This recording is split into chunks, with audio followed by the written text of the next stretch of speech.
Naputay gitaod guys, radiator single fan para ni sa Sniper 155 guys no.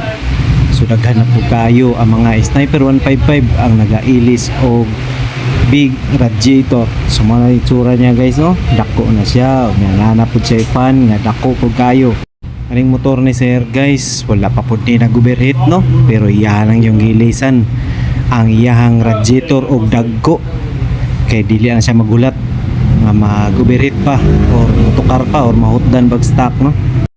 So mo to guys, itanggal na namo ang iyahang radiator no og ang iyahang mga hose para pulihan na nato og dako nga radiator ang iyahang motor guys no. Ang kaning klase nga radiator guys, pwede ra ni siya isulod diretso no, nalang ni siya i-cutting sa cover pero gamay ra jud kayo. So dili pud siya ingon nga dako gyud parehas lagpad kayo guys nga halos mahurot na ang tibuok air guide niya no, pero kani mabawasan siya gamay og plastic pero gamay ra.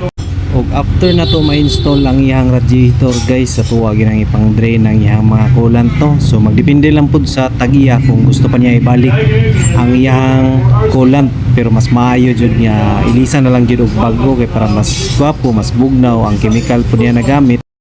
So mao na ni guys no ang plastada sa iyang radiator no, dagko lagpad o medyo taba gyud siya kaysa sa stock no. Og ang plastada pod sa iyang mga hose guys sa iyang stock same lang gihapon no, natauran og dagko ang radiator pero same ra gihapon ang pagtaod sa ato ang mga hose. So mao na siya guys no, gitubila na nato og bag-o nga coolant, tapos atoa po ng bleedingan kay para walay hangin masulod sa iyang hose no. So diha ta mag-abri guys no, tahulato na to nga muagas gyud ang iyang coolant diha. So napa siya sagol na pink katong iyang stock.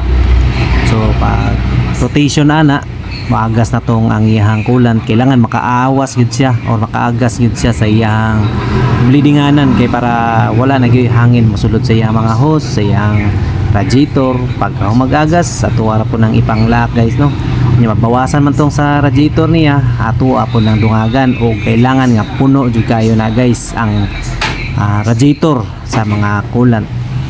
Og ang masulod na ml ni guys is 1 liter gihapon no, same lang gihapon sa katong walay fan nga pakapin or dual fan. Katuang consume na sa tuang coolant is 1 liter lang gihapon kay ang sobra na atuwa po ng butangan ng iyang reservoir.